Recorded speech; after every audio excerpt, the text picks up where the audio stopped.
So my name's Mike, and I am the Welsh, in case you don't know, Nick Frost, apparently, but with one crucial difference. I have the arse of Ryan Reynolds. No, seriously, it's been described as more of a paper cut than a bum, and it's definitely my best feature. So yeah, I am more importantly, I am a failed science genius. God, they really are good crap. Save it, there's loads to come. Sorry. So I did study science. I got a PhD in chemistry because I was fascinated by the periodic table. I thought it was incredible that the entire world, the whole universe, could be made up of just 92 elements. Everything. Plants, animals, even Donald Trump. So, I saw Steve do this, so it's fine, right? So people think chemicals are bad, but chemicals aren't bad. Everything is made of chemicals, the good stuff and the bad stuff.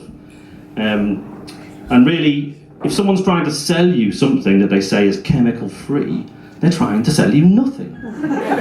Really nothing, not even air. Air is made of chemicals, especially in London.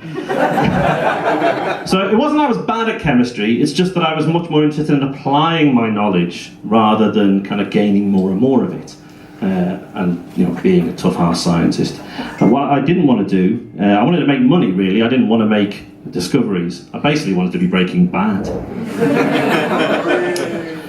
So now, for a job, I help scientists solve the big problems. The big problems that I care about.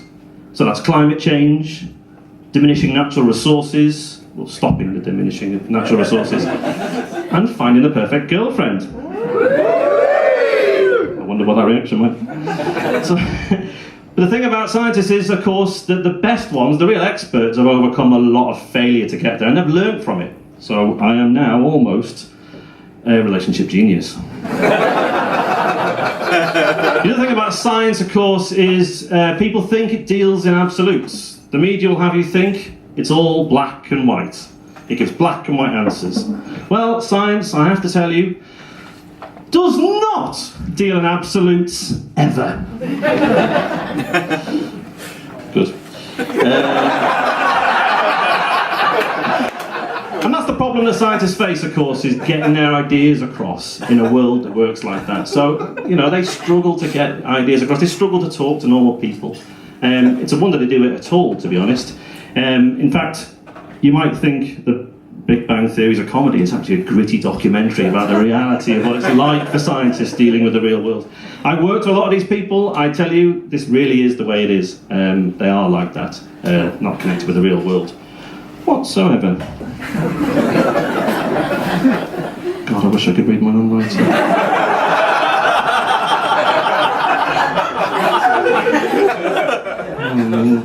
I have to go to the backup.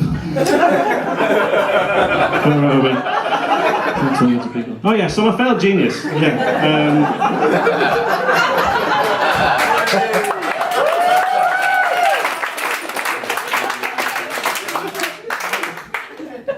Yeah, failed science genius. Yeah. I've lost track of it. I have. So I failed science. What I realised was, as I got through my career, was that I could talk to normal people. I hope I'm proving that tonight. And I could talk to scientists, but not really being either. So the genius understood me, the normal people understood me, but I wasn't really either. Basically, I'm special. But being special didn't help when it came to relationships. So the first one I went into, first of all, I married a doctor with 3 degrees. She was very qualified, not a medic for a 60s pop group. That one didn't work out. So I married a hairdresser. That didn't work out either, but, thank you for noticing how good my hair looks tonight.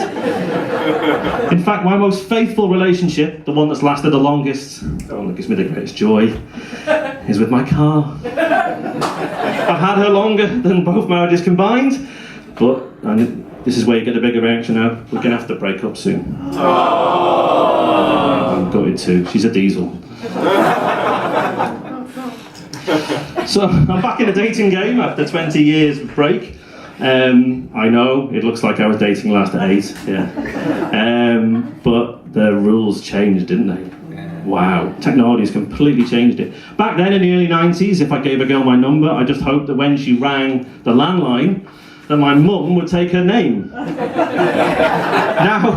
Now I give Catherine my number, and only my number, and within 10 minutes she's got my entire life story off social media. That is human ingenuity. So Einstein, and sometimes me, have said that... Take your quote. They're not sure whether he said it or not, but I certainly did. Insanity is the definition of insanity is doing the same thing over and over again and expecting a different result. Yet still I get spam emails for penis enlargement. But I don't respond to them, no, not after the first time. And don't worry, more dick jokes coming up. And all those lovely ladies on the dating apps still get dick pic after dick pic sent to them. For those who are dating on dating apps and understand that. But I don't send dick pics now. Instead I send a much more romantic picture. I spell their name out using the chemical element symbols, of course. What that does mean... I'm switching that reaction. What that does mean, of course, is I can only date girls whose names work that way. So... Say hello, any Catherines? So that's calcium, thorium, erbium, iodine and neon. Monica's are good, so that's molybdenum, nickel and calcium, but Julies and Janes, I'm sorry, there's no J's in Early 2.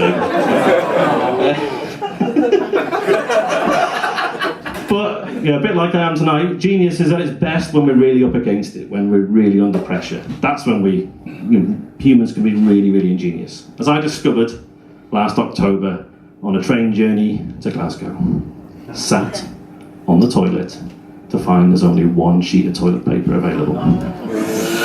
Because my arse is so compact, isn't it? So anyway, we might be, as a planet, down to our last sheet of toilet paper.